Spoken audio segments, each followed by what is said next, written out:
Greetings in the mighty name of His Imperial Majesty Emperor Haile Selassie the First, Jah Rastafari, I Divine Mother Empress Menen. Greetings, ones and ones. Let the words of my mouth and the meditation of my heart be accepted with I sight, O Jah. Give thanks ones and ones for the time, lending I ear, and give ears to I sound.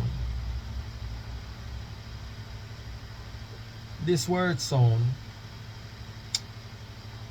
is in relation to, and I have go through the social space the other day, particularly YouTube, and I come across this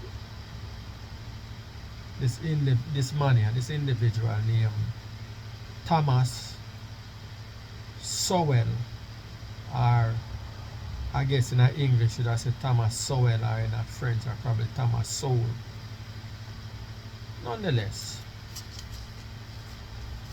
I come across this one and I listen to him word sound is no. It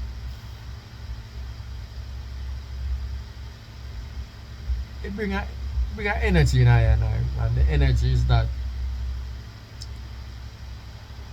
when I see ones that look like I in terms of carbon reflection, carbonated, some I we say melanin are popular black people. When I say a black skin and the black skin utter certain sound, it's remind I why I have to articulate Rastafari and speak Rastafari to the ones and ones them that again, like I say, hear about Rastafari but don't know Rastafari and offers the fullness of Rastafari. And I as Rastafari, I can't allow the narratives them to put up on a social space without a counter narrative. And it's all again within knowings. So I put together some word sound, because the word sound are the ones that I address him properly, Mr. Soul or Mr. Sowell. So this I word sound. So again, just give ears to I word sound. And when addressing the argument of slavery, a few things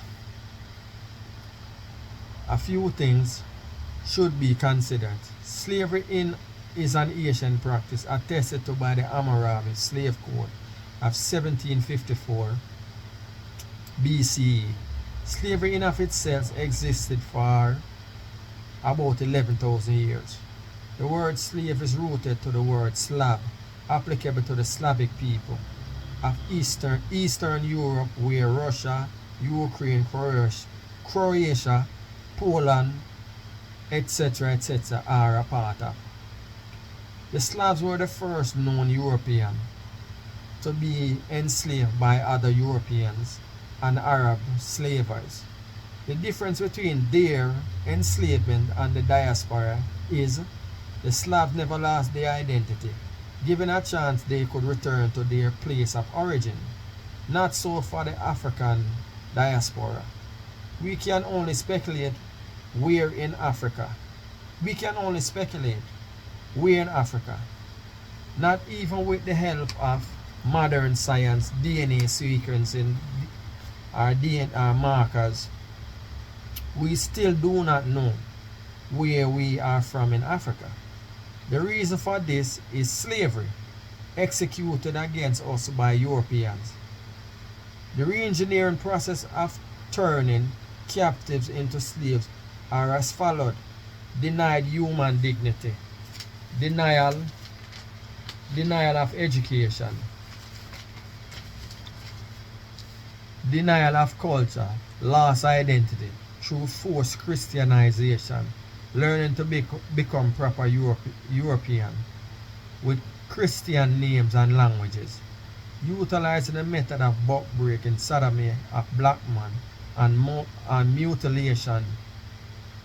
mutilation are some of the way to instill the fear of God in the creation of a slave who will serve and obey, lacking the ability to exercise critical thinking skills. Stud, stud and stud and bits breeding farms like in Richmond, Virginia and Maryland. Total emotional detachment of man from woman and child. The destruction of the African family. Slave within the diaspora were property to be bought and sold. Now, what causes slavery? Domination, war, bracket captives, death, are in total the development of some civilizations needing larger work/labor force for economic benefits. In the collective are personal accumulation of wealth. Slavery cannot be viewed through the lens of modern psychology or modern emotional and moral expressions. The social moral compass of the Africans were steeped in tribalism that were exploited by Europeans. It is no different than gang culture, black on black violence in modern times, that the system of white supremacy continue to exploit. Presently, example, the influx of drugs and guns in South Central Los Angeles in the 80s, which causes black destruction and mayhem, benefited again by white supremacy through primarily the rise in stock of the prison industrial complex, currently warehousing blacks and Hispanic inmates for cheap labor for private investors/corporation. It's just modern slavery with a twist. The narrative of the day is, I don't see no white man killing us in urban ghettos of America and the Caribbean islands. Black on black violence. The victims once again being blamed for their own victimization.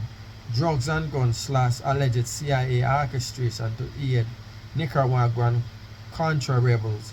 See August 18, 1996 San Jose Mercury News article published in 3 parts by Gary Webb called The Dark Alliance. For further information, this is directly correlates to the GLP and PMP gun violence in the political strife era of the 1980s in Jamaica. Now that is just the correlation between South Central LA and Jamaica, and commonality right there is CIA involvement from both spaces. Now, European slavery was economic based initially, but Europeans added their diabolical race agenda. Yes, Africans participated in slavery through their worldview. The African construct of slavery is mainly warfare, taking of captives and trading for economic advantages of the tribe/villages. European enslavement of Africans were evil and wicked, regulating human beings to the level of beasts of burden, property. Slaves has no rights, which carry over to their children being born as slaves. They classify this type of slavery as chattel slavery. Thomas Sowell speaks to slavery by overemphasizing greatly the African participants while minimizing and rationalizing European contribution, quoting, "They are prone to malaria, they only stayed on the coast, they were not strong enough to dictate the trade."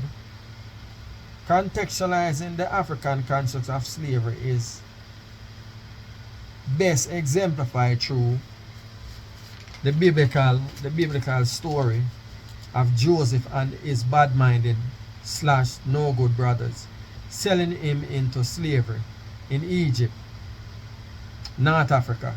According to the script, he eventually rose up becoming a high-ranking official within Pharaoh's court, becoming a major influencer, where he rescued said brothers and relatives from famine. Later gave them choice land to reside. See Genesis 37 to 50. Mr. Sowell failed to contextualize slavery. African construct of slavery is completely different from the brand of slavery Europeans perpetuated against us. Mr. Sowell, the diatribe of white men could not access the interior of Africa is slanted facts. How did the Portuguese encounter Queen Anne Nzinga of Matamba 1583 to 1663 and her 40-plus year war campaign against the Portuguese? Really? No. Really now. White men could not withstand malaria. He only stood on the coast. He only stood on the coast and received slaves from the Africans and sailed off into the sunset, according to Mr. Sowell. What about Goree Island, 1677 to 1814, aka the door of no return? Was not this a Portuguese slave base where they operated from into the interior of Africa, Angola / Congo?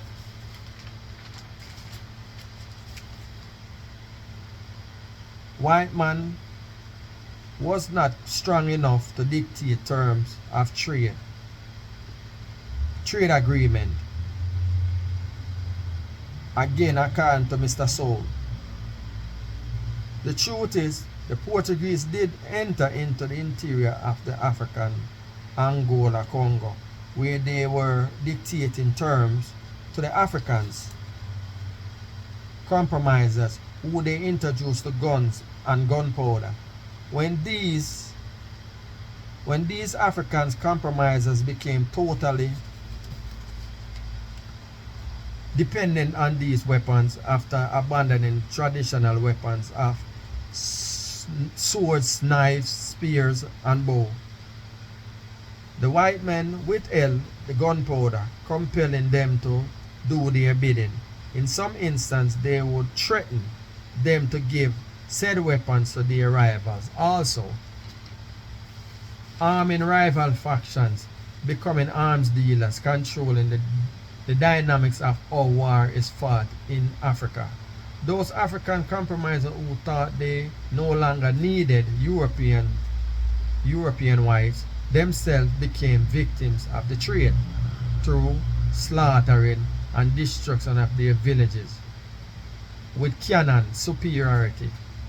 Europeans never sold cannon to African compromisers.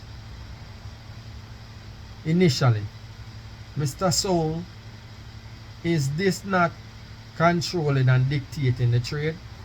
Alex Haley allegedly saying he sold his people a myth about roots did not negate European atrocities during and after slavery. Slavery was not a myth. Colonization and the Berlin Conference of 1884 to 1885 wasn't a myth. Neo-colonization was not a myth. Jim Crow segregation is not a myth. Black codes / redlining is not a myth. White supremacy is not a myth. Britain abolitionist era is not because of white people good conscience. It was due to fear of black unity exemplified by the Asian Revolution, defeating of Napoleon, France, and their allies in 1791 to 1804. Haiti is still paying the price for that victory today. The factual fabrication presented by Mr. Sowell is void of truth. Facts can be fabricated. Truth is eternal. Mr. Sowell's facts about slavery is very disingenuous and misleading. What is Mr. Sowell's motive? Mr. Sowell's informative presentation from I&I perspective is geared towards continuing the divide between diaspora and continental Africans, also indirectly trying to neutralize the ongoing reparation argument. I&I of the Rastafari N.I.A family must be aware of black intellectual traitors doing their master's bidding. The only way to combat the likes of Mr. Sowell is knowledge of self. Knowing your story will protect you from misleading information packaged as facts. Yes, ones and ones. Like in the initially, I did mention is a video I come across with a brother named Thomas Sowell. I talk about the facts of slavery they never told you in school or they never taught you. And like I said, that's an I&I manifestation in relation to that. So once again, I&I articulate Rastafari in to advance and knowing and let Rastafari be a practical reality for the ones and ones and for the young lions them out there we have tried. And know so Rastafari is I&I. No one gave it to us, no one can take it from I&I. So me I come from Rastafari is for the gathering of the Caribbean Nation family, Caribbean African unity. So may the Most High Jah Rastafari guide and protect I&I continually, and Rastafari live it and read in I&I continually. Give thanks again to the ones and ones them lending I&I on the years, so I&I can articulate Rastafari. Blessings.